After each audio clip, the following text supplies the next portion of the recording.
Hey everyone, how's it going? Welcome back to another video here. So, I want to talk about the Walking Dead episode 14 trailer again, but I also want to kind of talk about, I talked about a character that could die in yesterday's video, I believe. Yeah, it was yesterday. I want to talk more about that, but I want to talk about some stuff, behind the scenes that people have been sort of bringing up about it, about like, oh, it's not going to happen because of this. So I want to get into that. I also want to talk about Daryl and also the Maggie and Daryl scene that we saw at the end of episode 9. We have a lot more context to that scene now looking at it, after, what is it, 5 of the 8 now, right? We watched 5 of 8 episodes, which is kind of crazy. It kind of flew by, but things are starting to ramp up now. Episode 13 definitely changed it. And if you think about what happened here, we can kind of see where they're going here and why that scene makes sense. And I think episode 14 is just going to clarify it a lot more because we see Daryl going over there, right? And you got to remember, like, the stuff that we see in the trailer is obviously only from the first, like, half an hour of the episode. If that, like, basically it's the first half of the episode, right? They don't usually show footage from the second half of the episode. So, yeah. But anyways, before we go any further, make sure to be a subscriber if you want more Walking Dead content like this. And as always, again, this will contain spoilers for episode 13. So I hope you guys are all aware of that. But let's actually talk about this. So, the first thing I want to talk about before we get into some of the Maggie and Daryl stuff is, I proposed an idea yesterday that I thought Aaron was going to die. And so should Aaron die?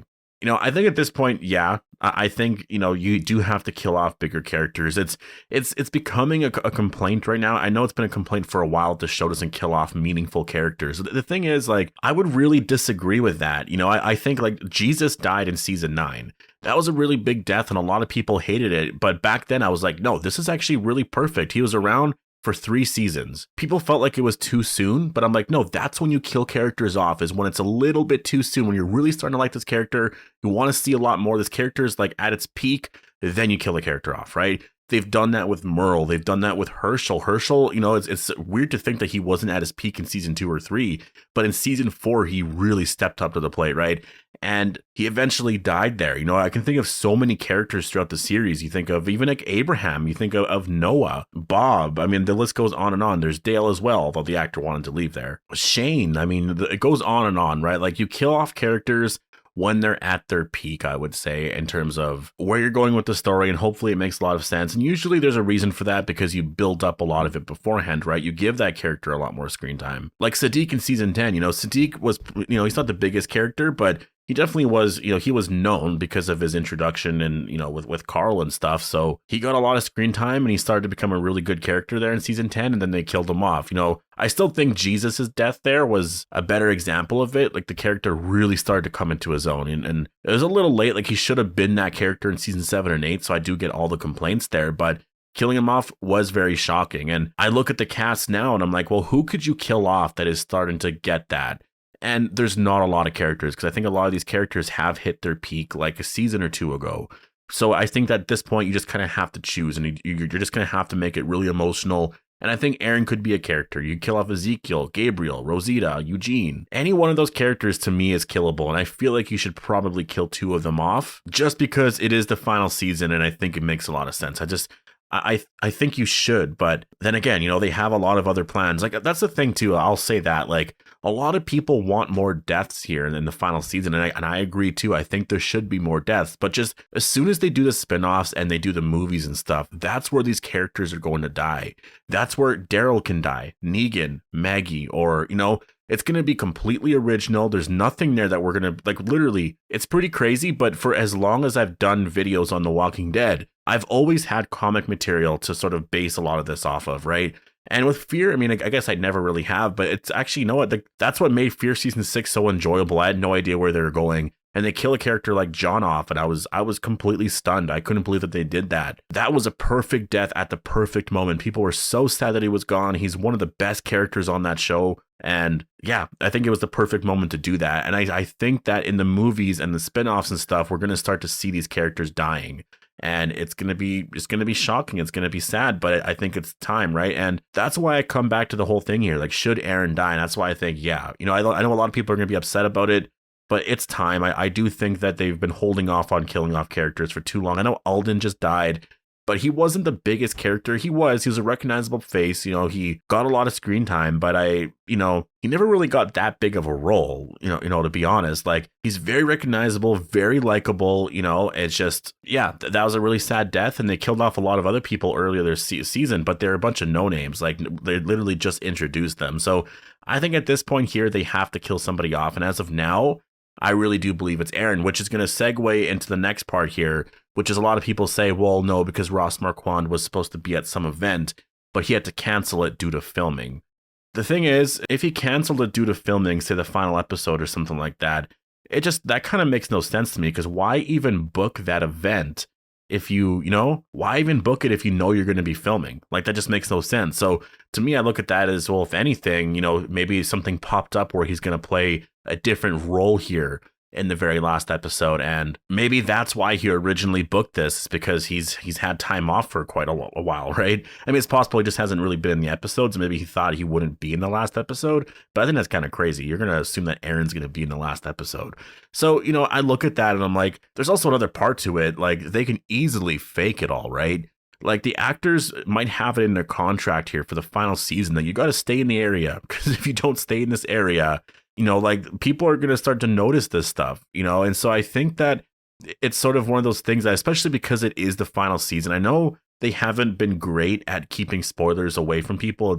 Leaks have happened all the time, but it is the final season, that there's been a lot of stuff that has been kept under wraps. Like, we haven't known anything really at all for this final season. So I could see them easily doing that, having people just stay in Atlanta, or in Sonoya, I guess, Georgia, and, just staying there for the time being, because they're going to be done in 2 weeks. We actually had Dwayne Charles Manweller confirm today that in 2 weeks from now, we're actually going to be done filming The Walking Dead forever, which is really insane. And so a lot of actors at that point are going to be gone. And then just sort of, where do you go from there, right? So that's why I just say, in terms of the characters being here, this and that, don't read into the schedules too much unless you see a photo of them on set. And I know there's been some of that from the last episode, or episode 23, which I'm not going to even, I'm just going to leave that there. I haven't seen them. I saw that there were photos, but I scrolled past it really fast, because I sometimes people will tag me in something, and my whole thing now is like, read the text before you look at the picture, because you might be spoiled of something there. And so I'll read the text, and then they'll say, oh, look, spoilers, this and that, this person's still here, and then I immediately just I go off of it. And yeah, it's just one of those things that you deal with. But I'll just say that, unless you see something like that, I don't think an actor canceling something really means anything. They could have said that he was there to film something, but he actually isn't, Anyways, to move on to the next topic here, I do want to talk about the episode 13 trailer and what happens with Daryl. And, because at this point, does he go against the Commonwealth right away, right? Like, that seems to be sort of the whole thing right now, is does he go against the Commonwealth after he learns about what they did with Aaron and Gabriel, Negan, Lydia, Elijah, Maggie, I don't think so. It doesn't seem like it right away. I do think he's probably on Maggie's side of it now. I think after all this happens in episode 14, he's going to be like, all right, so I definitely have to somehow get our people away from this, or I don't know what we're going to do. Like, that's going to be interesting to see what Daryl does at that point. How does he handle the situation? I think making some change within the Commonwealth is probably the smarter way to go about it, right? So he has to figure out what's going on, and I think he might try to propose that, which is why in the trailer we do actually see Mercer say something like, it's not going to go the way you're thinking, or you're not going to get far doing it. I can't remember exactly what he said, but it was something like that. And I believe he is talking to Daryl in that scene. So I think he's trying to do something here, and Mercer's just like, you're going to fail. Like, don't even try it. And I think eventually Daryl might succeed a little bit here, and Mercer's going to be like, oh shit, I guess I should join them. Like, I want them to be the leader, and I think that's going to be a crazy moment. I see that happening here in part 2. Going to the episode 9, final scene there, we do see Daryl and Maggie actually working together. Now that we have some more context here to the scene, it does seem like Daryl knows what's going on, and I even mentioned that in my episode 9 review when this moment happened. I was like, it kind of seems like they know what's happening at this point. So I do think Daryl and Maggie, they are working together here. But we also now know a lot more context of this scene. Originally, I actually thought the Commonwealth were there to sort of take over the hilltop. I thought they're just going in there, forcing their way in. They're going to take over the hilltop, and that's just that. But it kind of seems like now they're there because they might want to arrest Maggie. Like it is very possible that that's why they're going there. They want to arrest Maggie and some of the other people for, killing some of the Commonwealth soldiers. It could be Aaron or Gabriel. Like it's very possible that Maggie invited all of them to come back to the hilltop. And that's going to be really interesting because is Maggie going to invite Negan back to the hilltop, right? And so Daryl's there, Daryl knows what happened, and yeah, things are going to get really interesting here. And so it's kind of cool. Like I really wonder where this is going to end. I do think part 2 is going to end on a cliffhanger. I think the cliffhanger is going to be the protests, the rebellion, and the rioting begin, right? I think we're going to see that in the streets. There's going to be like torches, people are going to have that running through the streets. I think we're going to see a lot of chaos within the Commonwealth. We're going to see Pamela Milton, a lot of people worried. I think there's going to be a big death that happens here. And basically it's going to be, holy shit, now things are starting, right? And then the final 8 are just going to be chaotic because like you have to get to some of the Rick stuff. They all got to find out that Rick's alive. So there's all of that in those 8 episodes, and they got to wrap up this whole war thing, which is going to extend for like a lot of those 8 episodes. So man, like the final 8 are going to be insane. And you can kind of see where they're setting it up here a little bit. And we're just talking about the Daryl and Maggie side of things here, right? There's still a lot of stuff like literally happening within the Commonwealth with Carol's storyline. Carol is getting really close to Lance. She's discovering a lot of the behind the scenes stuff. There's also Connie and Kelly. They got that list of people that have gone missing. Where did Tyler Davis go? I still have the theory, or I still believe in the theory that they gave him to the CRM. I think that makes the most sense. I think they just disposed of him, and that's where that list is. And I think that's the connection to the CRM. So, there's a lot of things here that I think could be wrapped up here in part 2. I think they're going to wrap some of that up, or they're going to get somewhere. Like I could totally see a scene where Connie or Kelly or Carol, basically they find proof of the Civic Republic. We see it, but it's sort of left on a cliffhanger, right? We're like, oh shit, okay, they found the Civic Republic. We're going somewhere. This is headed in that direction with Rick. And then we have to wait for part 3. And that's one of the things that I didn't want originally, but with where we're at currently in the story, it kind of makes sense to slowly build this. You don't want to go way too fast. And I think episode 13 changed that in a really great way. And that's why I'm really hyped for 14, because I want to see how Daryl gets involved. And then there's a lot of stuff here. There's a lot of storylines that we got to follow, because there's also Leah. Like, where the hell is Leah, right? Like, we saw in the trailer that she's going to show up. So is that in episode 14, 15, 16? Like, when does that happen? Anyways, I'm going to leave it here. Definitely post all your thoughts down below. Hope you guys all enjoyed the video, and I'll see you guys in the next one.